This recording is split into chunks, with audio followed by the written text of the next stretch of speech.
हमें खुशी है कि आप आज हमारे साथ शामिल हुए।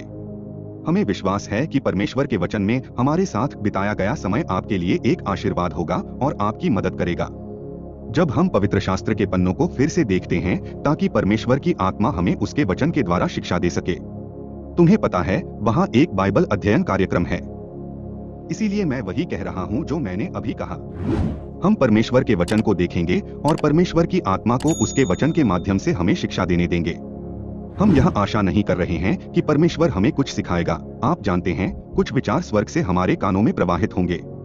ओह, परमेश्वर ऐसा नहीं करते। आप जानते हैं, वह आपके सिर के अंदर एक छेद करने के लिए नहीं आए और ज्ञान और बुद्धि का एक डिब्बा लेकर आपके अंदर नहीं डाल दिया। उन्होंने वह सब कुछ जो वे चाहते हैं कि आप जाने, एक पुस्तक में लिख दिया है और वे आपसे भी यही अपेक्षा रखते हैं। वह कहते हैं, इसे पढ़ो, प्रभु की पुस्तक खोजो और पढ़ो। यशायाह ने इसराइल से कहा, पौलुस ने कहा, अध्ययन करो। वाह, क्या अवधारणा है।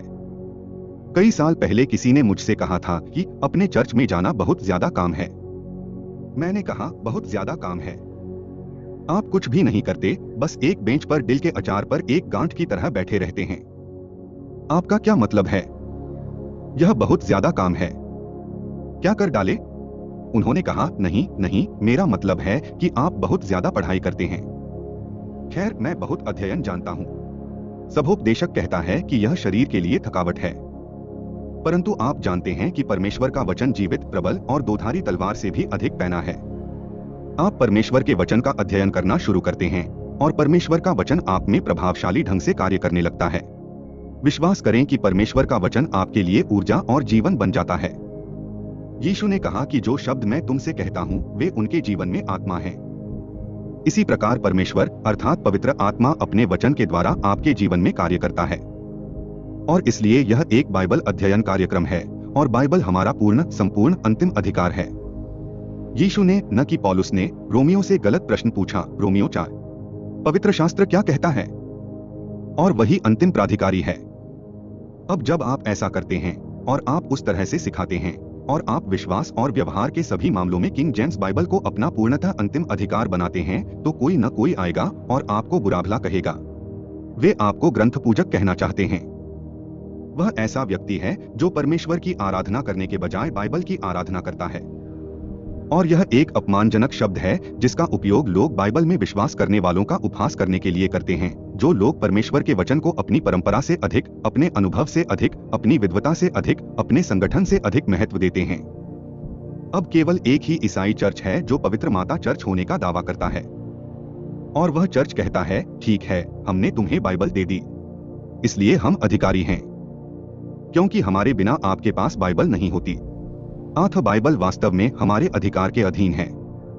और आप जानते हैं, आप किसी को ऐसा कहते हुए सुनते हैं और यह स्पष्ट रूप से प्रेरक होता है। वास्तव में लाखों लोग इस बात से सहमत हैं। आप कभी कभी इन केबल नेटवर्कों पर ऐसे लोगों को देखेंगे जहां किसी प्रोटेस्टेंट को कैथोलिक धर्म में परिवर्तित कर दिया जाता है। और इसका एक प्रमुख कारण यह है कि कैथोलिक चर्च ने हमें बाइबल दी और इसलिए यह वास्तव में हर चीज की जननी है। और यह पागलपन है। मुझे आपको बताना होगा, यही बात है। आप जानते हैं, आपने कम जानकारी वाले मतदाताओं के बारे में सुना होगा। खैर, ये तो कम जानकारी वाली बातें हैं। यदि आप सोचते हैं कि कैथोलिक चर्च या कोई अन्य चर्च ही अधिकार रखता है क्योंकि उन्होंने आपको बाइबल दी है, आप वह बाइबल क्यों नहीं देखते जो उन्होंने आपको दी है? क्या आपने कभी इस ओर ध्यान दिया है? जाओ और एक रोमन कैथोलिक बाइबल ले आओ और मार्क अध्याय 1 आयत 2 को देखिए। मेरा मतलब है, मैं तुम्हें ऐसा करने की दोहरी चुनौती देता हूँ। किंग जेम्स बाइबल में मार्क अध्याय 1 श्लोक 2 में कहा गया है, जैसा कि भविष्यवक्ताओं में लिखा है। और फिर वह यशायाह और मलाकी को उद्धृत करता है। मलाकी और यशायाह को उद्धृत करें। बेहतर होगा कि इसे सही से समझ लें। मरकुस अध्याय 1 आयत संख्या 2, जैसा कि भविष्यद्वक्ताओं में लिखा है, देख, मैं अपने दूत को तेरे आगे भेजता हूँ जो तेरे आगे तेरा मार्ग तैयार करेगा। यह मलाकी अध्याय 3 श्लोक 1 है। जंगल में पुकारने वाली आवाज है, प्रभु का मार्ग प्रार्थना करो, उसके पथ सीधे बना। यह यशायाह अध्याय 40 है। बाइबल ऐसा कहती है जैसा कि भविष्यवक्ताओं में लिखा है, और यह मलाकी 31 और यशायाह अध्याय 40 को उद्धृत करती है। लेकिन आप जानते हैं क्या? तुम्हें पता है क्या? यदि आप रोमन कैथोलिक बाइबल खोजना चाहते हैं तो आप जानते हैं कि इसमें क्या लिखा है, क्योंकि यह भविष्यवक्ता यशायाह में लिखा है और फिर इसमें मलाकी को उद्धृत किया गया है। इसमें मलाकी 3:1 को उद्धृत किया गया है। अब मुझे कुछ बताओ, यदि एक बाइबल कहती है कि यह भविष्यद्वक्ताओं में लिखा है और यह मलाकी और यशायाह को उद्धृत करती है, और एक बाइबल कहती है कि यह यशायाह में लिखा है और यह निश्चित रूप से उद्धृत करती है, तो मलाकी उनमें से एक है। गलत जांच? हाँ, उनमें से एक गलत है। क्या आप जानते हैं कौन सा गलत है? वह जिसे पवित्र माता चर्च ने संरक्षित किया है और आपको दिया है। आप जानते हैं कि यह आपको चर्च के अधिकार के बारे में क्या बताता है, जो कहता है कि उसने आपको बाइबल दी है। उन्होंने तुम्हें गलत बाइबल दी। अब यदि इससे भी आपको समस्या का समाधान नहीं मिलता है तो लूका अध्याय 2 श्लोक 33 को लीजिए। लूका 2:33 में पाठ कहता है, और यूसुफ और उसकी माता यीशु के कामों से अचंभा करते थे। लूका 2:33। वह सरल है। जोसेफ और उसकी माँ। आप जानते हैं कि कैथोलिक बाइबल क्या कहती है? इसे ले जाओ, मेरे पास है। इसे देखो, इसका अध्ययन करो। कैथोलिक बाइबल कहती है, और उसके पिता और उसकी माँ आश्चर्यचकित हुए। अब आप इस बारे में सोचिए, क्या यूसुफ और उसकी माँ तथा उसके पिता और उसकी माँ के बीच कोई अंतर है? मैं बस यही कहूंगा। आप सोचेंगे कि पवित्र माता चर्च जो आपको बाइबल दे रहा है वह आपको सही बाइबल ही देगा, है ना? आप देखिए, इसी तरह से आप इन चीजों का निर्णय लेते हैं। आप इसका निर्णय इसलिए नहीं करते कि आप एक समूह के प्रति पूर्वाग्रही या कट्टर हैं, बल्कि आप इसका निर्णय इसलिए करते हैं क्योंकि आप साक्ष्यों को देखते हैं, और जब आप साक्ष्यों को देखते हैं तो आप किसी अन्य निष्कर्ष पर नहीं पहुंच सकते सिवाय इसके कि हम परमेश्वर को उसके लिखित वचन के माध्यम से जानते हैं और उसकी आराधना करते हैं। भजन 56 अध्याय 10 पद संख्या 10। दाऊद कहता है, मैं परमेश्वर के द्वारा उसके वचन की स्तुति करूंगा। मैं प्रभु में उसके वचन की स्तुति करूंगा। मैं उसके वचन में महिमा पाऊंगा और परमेश्वर की स्तुति करूंगा। यह उसके वचन में होगा, मेरे अनुभव में नहीं, मेरी परंपरा में नहीं, मेरी कल्पनाओं में नहीं, परंपराओं और विद्वानों के उस समूह में नहीं जो मुझे बुजुर्गों से प्राप्त हुआ है। मैं परमेश्वर की स्तुति उसके वचन से करूंगा। भजन 138 श्लोक। अधिकांश लोग बाइबल पर विश्वास करते हैं। भजन 138 पद संख्या 2 को जानता है, मैं तेरे पवित्र मंदिर की ओर दंडवत करूंगा और तेरी करुणा और सच्चाई के कारण तेरे नाम की स्तुति करूंगा, क्योंकि तूने अपने वचन को अपने नाम से अधिक महान माना है। अब आप जानते हैं, फिलिप्पियों अध्याय 2 में हमें बताया गया है कि यीशु मसीह को उसके पुनरुत्थान के कारण सभी से ऊपर महान किया गया है। उसे वह नाम दिया गया है जो हर नाम से ऊपर है, ताकि यीशु के नाम पर हर घुटना झुक जाए। परंतु यीशु के नाम से भी अधिक परमेश्वर ने अपने वचन को उस नाम से भी अधिक महान किया है। यदि परमेश्वर का वचन न होता तो आप यीशु के नाम के बारे में कभी नहीं जान पाते। देखिए, यह परमेश्वर के वचन की आराधना नहीं है, यह परमेश्वर के वचन पर विश्वास करना है। मेरे साथ आइए, अय्यूब की पुस्तक पर वापस जाएं। आप जानते हैं, लोग कहते हैं, ठीक है, आप लोग बाइबल की पूजा करते हैं। नहीं नहीं, हम बाइबल का उपयोग उसके वास्तविक रूप में करते हैं। यह क्या है? यह जीवित परमेश्वर का वचन है। हम इसका उसी तरह आदर करते हैं जिस तरह बाइबल में लोगों ने इसका आदर किया है। अय्यूब अध्याय 23 श्लोक 12। अय्यूब कहता है, मैं उसके मुंह की आज्ञा से नहीं हटा, मैंने उसके वचनों को अपने भोजन से अधिक महत्व दिया है। उसने कहा, मैंने उसके मुंह की बातें मूल्यवान समझी हैं। मैं परमेश्वर के मुख से निकले हुए वचन कहां पाऊंगा? आपने हाल ही में परमेश्वर को बोलते हुए सुना। अपना सर हिलाओ, कृपया नहीं। मैं जानता हूं कुछ धार्मिक पागल कहते हैं, अरे हाँ, परमेश्वर मुझसे हर समय बात करते हैं। कि परमेश्वर, क्या आप अपने आप से बात कर रहे हैं? मैं परमेश्वर के बोले हुए शब्द कहां पाऊंगा? दूसरा पतरस अध्याय 1। आपकी बाइबल। देखिए, यदि आप उत्तर पाना चाहते हैं तो आपको पवित्र शास्त्र में एक ऐसा श्लोक ढूंढना होगा जो आपको उस श्लोक को समझने में मदद करे जिसे आप नहीं समझते हैं। दूसरा पतरस अध्याय 1 पद संख्या 21। वह कहता है, क्योंकि प्राचीन समय में कोई भी भविष्यवाणी मनुष्य की इच्छा से नहीं हुई, अर्थात परमेश्वर का लिखित वचन जो हमारे पास है वह भी मनुष्य की इच्छा से नहीं हुआ। पद 19 में वह कहता है, हमारे पास भविष्यवाणी का वचन इससे भी अधिक दृढ़ है। यह प्रत्यक्षदर्शी गवाह की गवाही से अधिक निश्चित है। यह उस श्रव्य आवाज से भी अधिक निश्चित है जो उन्होंने रूपांतरण पर्वत पर सुनी थी। यह भविष्यवाणी का अधिक निश्चित वचन है। यह कहां से आया? क्योंकि कोई भी भविष्यवाणी पुराने समय में मनुष्यों की इच्छा से नहीं, पर पवित्र जनों के द्वारा पवित्र आत्मा के द्वारा उभारे जाकर परमेश्वर की ओर से हुई। मैं उसके मुंह से निकले हर शब्द का सम्मान करूंगा। मुझे ये कहां से मिले? ये वे शब्द हैं जो परमेश्वर ने कहे थे और जो आपकी बाइबल में लिखे गए हैं। सभी शास्त्र ईश्वर की प्रेरणा से दिए गए हैं। प्रेरणा का अर्थ है ईश्वर ने इसमें सांस ली। आप इस शब्द को आत्मा में ठीक बीच में देखते हैं। प्रेरणा शब्द का अर्थ है आत्मा। परमेश्वर ने आदम को लिया, उसे धरती की मिट्टी से बनाया और उसके नथुनों में जीवन की सांस फूंकी। परमेश्वर ने कुछ शब्द लिए और उनमें अपनी आत्मा फूंकी और सारे पवित्र शास्त्र की रचना की। शास्त्र तो लिपि है। क्या लिखा है? देखिए, हम परमेश्वर के वचन के अधिकार के बारे में बात कर रहे हैं। यह परमेश्वर का वचन है। जब आप परमेश्वर के वचन का सामना करते हैं तो आप स्वयं परमेश्वर का सामना कर रहे होते हैं। यह परमेश्वर के जीवन से जीवित है। और अय्यूब ने कहा, परमेश्वर ने कहा, मैं उसके मुंह की बातों को अपने आवश्यक भोजन से अधिक महत्व देता हूं और जीवन की किसी भी भौतिक आवश्यकता से अधिक महत्व देता हूं। अब भाई, यदि यह ग्रंथ पूजा है तो मुझे भी इसमें शामिल कर लीजिए। लेकिन यह शब्दों की पूजा नहीं है। यह उस ईश्वर की पूजा करना है जिसने शब्द दिए हैं। इसका अर्थ है उसके शब्दों पर विश्वास करना और इसलिए उसे जानना। यदि आप चाहें तो मेरे साथ यूहन्ना के अध्याय 6 पर वापस आइए। यूहन्ना अध्याय 6 में यीशु अपने शिष्यों से बात कर रहे हैं और पद संख्या 63 में वे कहते हैं, आत्मा ही है जो जीवन देती है, शरीर से कुछ लाभ नहीं होता। जो बातें मैं तुमसे कहता हूं वे आत्मा हैं और जीवन भी हैं। देखिए, यह भौतिक नहीं है। मांस, आप क्या करने में सक्षम हैं? यह वही है जो परमेश्वर कहते हैं। और जो बातें मैं तुमसे कहता हूं वे आत्मा हैं।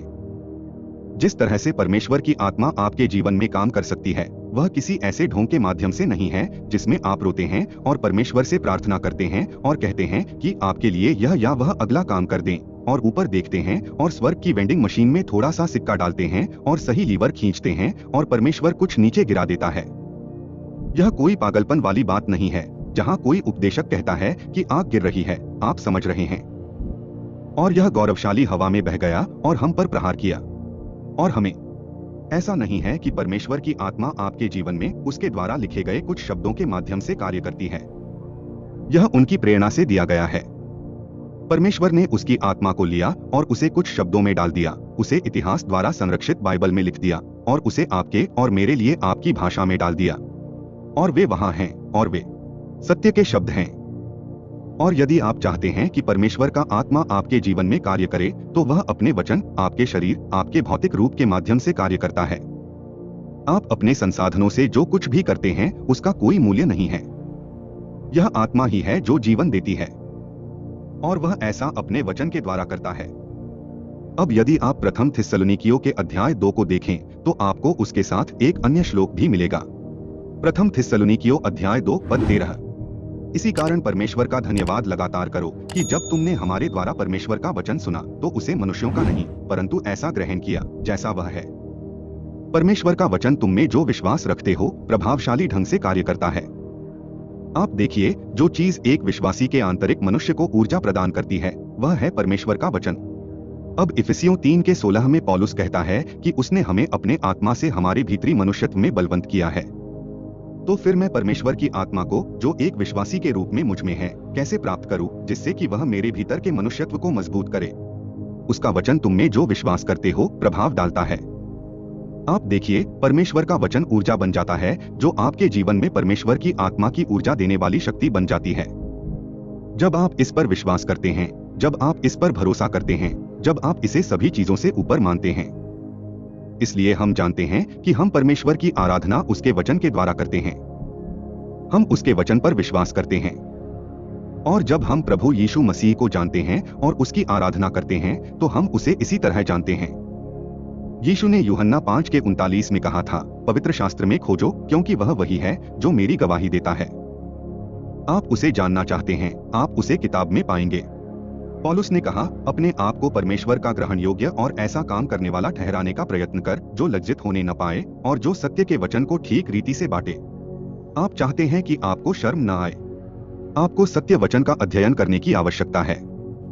आपको इसे लेना होगा और सही ढंग से विभाजित करना होगा। आपको शब्द को सही ढंग से विभाजित शब्द को अपने जीवन में पूर्णतः अंतिम अधिकार बनाने की आवश्यकता है। न आपका अनुभव, न आपकी परंपराएं, न आपके अपने संसाधन। इफिसियों अध्याय 3 पद 4। पद 3 में पौलुस कहता है कि मसीह ने मुझे प्रकाशन के द्वारा रहस्य बताया, जैसा कि मैंने पहले संक्षेप में लिखा था, जिसे पढ़कर तुम मसीह के रहस्य में मेरे ज्ञान को समझ सकते हो। तो फिर आप यह ज्ञान कैसे प्राप्त करेंगे कि परमेश्वर आज क्या कर रहा है और उसने आपको यीशु मसीह में कलीसिया के सदस्य अर्थात मसीह की देह के रूप में क्या बनाया है? आप यह समझ कैसे प्राप्त करेंगे? खैर, श्लोक कहता है जब आप पढ़ेंगे तो आप समझ जाएंगे। दूसरे शब्दों में, यह परमेश्वर का वचन है जो हमारे लिए लिखा गया है ताकि हम जान सकें कि यह परमेश्वर क्या कर रहा है। 2 तीमुथियुस 2:8 में पौलुस कहता है, जो मैं कहता हूँ उस पर ध्यान दे और प्रभु तुझे सब बातों की समझ दे। यहाँ वह कहता है जिससे जब तुम पढ़ोगे तो समझ सकोगे। आप देखिए, यह तब होता है जब आप परमेश्वर के वचन को पढ़ते हैं, विशेष रूप से परमेश्वर के वचन को सही ढंग से विभाजित संदेश पढ़ते हैं जो उसने प्रेरित पौलुस के माध्यम से हमारे लिए प्रतिबद्ध किया है। बाइबल में आपके बारे में लिखी गई 13 विशेष पुस्तकें। सारी बाइबल आपके लिए है। बाइबल का सारा भाग आपके बारे में नहीं है। क्या हमें वास्तविक स्वार्थी सिंड्रोम में पड़ जाना चाहिए? हम यह सब चाहते हैं, परंतु परमेश्वर के कार्यक्रमों में आपके और मेरे अलावा अन्य लोग भी हैं और वे बाइबल के उस भाग के हकदार हैं जो उनके लिए पर्याप्त और उपयुक्त है। ठीक वैसे ही जैसे हमें एक ऐसे हिस्से की जरूरत है जो हमारे लिए पर्याप्त और उपयुक्त हो। डिस्पेंसेशन बाइबल अध्ययन का उद्देश्य यही है। पवित्र शास्त्र का सही विभाजन इसी के बारे में है।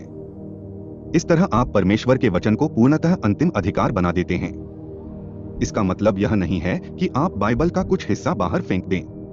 इसका मतलब है कि आप पूरी बाइबल पर विश्वास करते हैं और आप इसे भविष्यवाणी कार्यक्रम इस्राएल के कार्यक्रम में पढ़ते हैं और यह कहता है कि वह पिंतेकुस्त के दिन इस्राएल को लिख रहा है, जब पतरस कहेगा, हे यहूदिया के लोगों, हे इस्राएल के लोगों, इस्राएल के सारे घराने को।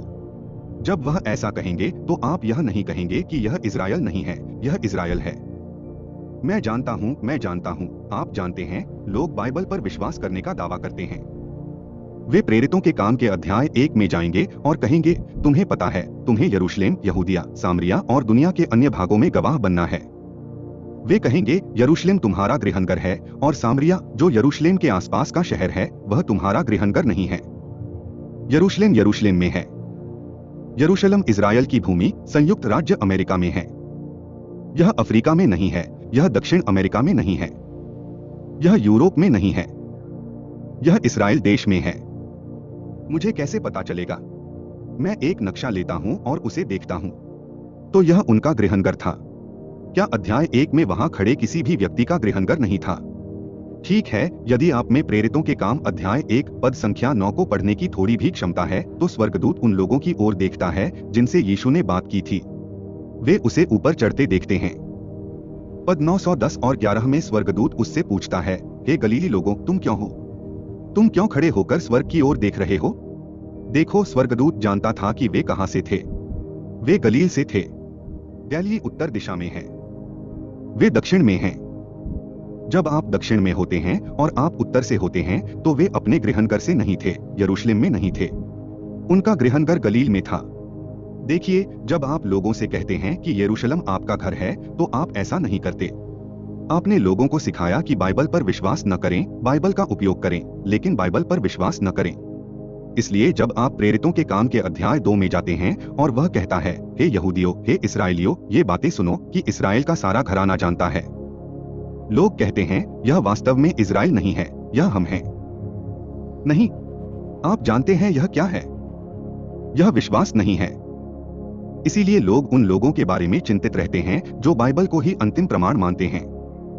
क्योंकि जब आप बाइबल को अपना पूर्णतः अंतिम अधिकार बना लेते हैं, तो आप उन सभी को चुनौती देते हैं। अब जब आप प्रभु यीशु मसीह की आराधना उनके वचन को सही रूप से विभाजित मानकर करते हैं, तो आप ऐसा कर रहे होते हैं। आप बाइबल की प्रशंसा नहीं कर रहे हैं, आप बाइबल लिखने वाले की प्रशंसा कर रहे हैं। यदि आप चाहें तो मेरे साथ गलातियों के अध्याय 3 को देखिए। आप इफिसियों में हैं। गलातियों 3 को देखिए। गलातियों 3:3। क्या तुम आत्मा से आरंभ करके ऐसे मूर्ख हो? क्या अब आप शरीर के द्वारा सिद्ध बना दिए गए हैं? देखिए, यह आपका शरीर नहीं है, यह आपका अनुभव नहीं है, यह आपकी बुद्धि नहीं है। आपने आत्मा से शुरुआत की। आपने तब शुरुआत की जब आपने ऐसी जगह से शुरुआत की जहां आपका शरीर, आपकी बुद्धि और आपके संसाधन आपकी मदद नहीं कर सकते थे। और तुम मसीह में सिद्ध हुए, उसमें संपूर्ण हुए, मसीह यीशु में स्वर्गीय स्थानों में सब प्रकार की आत्मिक आशीषों से धन्य हुए। और वह कहते हैं, क्या आप इतने मूर्ख हैं कि सोचते हैं कि आप अपने अनुभव, अपनी भावनाओं, अपनी बुद्धि से इसमें कुछ जोड़ सकते हैं? आप जानते हैं यह क्या है? यह मूर्खता है। तुम देखो, तुम क्रिसमस के दिन चारों ओर देखो, वे कहते हैं मूर्खता। आप देखिए, ग्रंथ पूजा एक कलंक है। यह केवल बाइबल में विश्वास करने वालों का उपहास उड़ाने और उन्हें बाइबल में विश्वास करने से रोकने का प्रयास है। और यह एक गाली है जिसका प्रयोग उन लोगों द्वारा किया जाता है जिनके पास बाइबल नहीं है और वे इसे अपना अंतिम अधिकार बनाना चाहते हैं। उनका एक चर्च है, उनकी एक परंपरा है, उनके पास माया दादी या उपदेशक तो हैं, परंतु बाइबल नहीं है। बाइबल में लोगों ने बाइबल पर भरोसा किया। यदि आप चाहें तो मेरे साथ आइए अध्याय संख्या 1 पर, प्रेरितों के काम अध्याय संख्या 1। क्योंकि जब बाइबल बोलती है तो परमेश्वर बोलता है। प्रेरितों के काम अध्याय संख्या 1 आयत संख्या 15। उन दिनों में पतरस ने चेलों के बीच में खड़ा होकर कहा, जो इकट्ठे हुए थे उनकी गिनती 120 पुरुषों के लगभग थी। और हे भाइयों, यह शास्त्र लिखा गया है जो वचन पवित्र आत्मा ने दाऊद के मुख से यहूदा के विषय में पहले से कहा था, वह अवश्य पूरा होगा। ध्यान दीजिए कि वह किसे पवित्र शास्त्र कहता है। क्या आप शब्द जो बात हम यहाँ पढ़ रहे हैं वह वे शब्द हैं जो पवित्र आत्मा ने दाऊद के मुख से कहे थे। अब यही कारण है कि तथाकथित मूल पांडुलिपियां वास्तव में मुद्दा नहीं हैं। आपको यह समझना होगा कि जब लोग ग्रंथ पूजा के बारे में बात करते हैं तो विचार यह है कि परमेश्वर ने पांडुलिपियों को संरक्षित किया है। यदि वह चाहते कि आप किसी पुस्तक की पूजा करें तो वह पांडुलिपियों को संरक्षित कर सकते थे। ऐसे कई धर्म हैं जिनके पास ऐसी पुस्तकें हैं जिनकी वे पूजा करते हैं। परमेश्वर ने बाइबल की मूल पांडुलिपियों को सुरक्षित नहीं रखा। इसका कारण यह था कि मूल पांडुलिपियों की पूजा करना मुद्दा नहीं था। उन्होंने जो किया वह यह कि उन्होंने अपने वचन को अनेक प्रतियों में संरक्षित किया, जिन्हें उन्होंने युगों युगों से अपने संतों के माध्यम से उपलब्ध कराया। जब पतरस ने इसे पढ़ा तो उसने कहा, हम जो पढ़ रहे हैं वह वही है जो पवित्र आत्मा ने दाऊद से कहा था। उसने कुछ नहीं कहा, यह लगभग है, यह काफी करीब है या कुछ कुछ इसके समान ही है। उन्होंने कहा, हाँ यह है। क्या था? बस फिर क्या था? अब इसका अर्थ है समय के साथ परमेश्वर के वचन को सुरक्षित रखना। यदि आप मत्ती की पुस्तक के अध्याय 22 पर वापस आएं, पद संख्या 31, यीशु अपने देश के धार्मिक अगुवों से बात कर रहे हैं। फिर उसने कहा, परंतु मरे हुओं में से जी उठने के विषय में क्या तुमने वह वचन नहीं पढ़ा जो परमेश्वर ने तुमसे कहा? फिर वह निर्गमन अध्याय 3 को उद्धृत करता है। अब जब यीशु ने कहा, क्या तुमने वह नहीं पढ़ा जो परमेश्वर ने तुमसे कहा है? और उसने पवित्र शास्त्र से जो कुछ उनके सामने था उसका हवाला दिया जो परमेश्वर ने तुमसे कहा है। उन्होंने मत्ती 4 को उद्धृत करते हुए कहा कि यीशु कहते हैं कि मनुष्य को केवल रोटी से नहीं बल्कि परमेश्वर के मुख से निकलने वाले हर वचन से जीवित रहना चाहिए। धर्मशास्त्र में प्रेरणा की यही सबसे बड़ी परिभाषा है। प्रेरणा क्या है? जो परमेश्वर ने तुमसे कहा है। यीशु ने कहा, इन लोगों के धर्मग्रंथ में यह लिखा है। उनके पास मूल पांडुलिपियां नहीं थीं। उनके पास परमेश्वर का सुरक्षित वचन था। यह न केवल शुद्ध है बल्कि इतिहास में इसे संरक्षित भी किया गया है। और इसीलिए उन्हें मूल पांडुलिपियों को संरक्षित करने की आवश्यकता नहीं पड़ी, क्योंकि यदि वे ऐसा करते तो केवल एक निश्चित समूह के लोगों के पास ही वे उपलब्ध होती।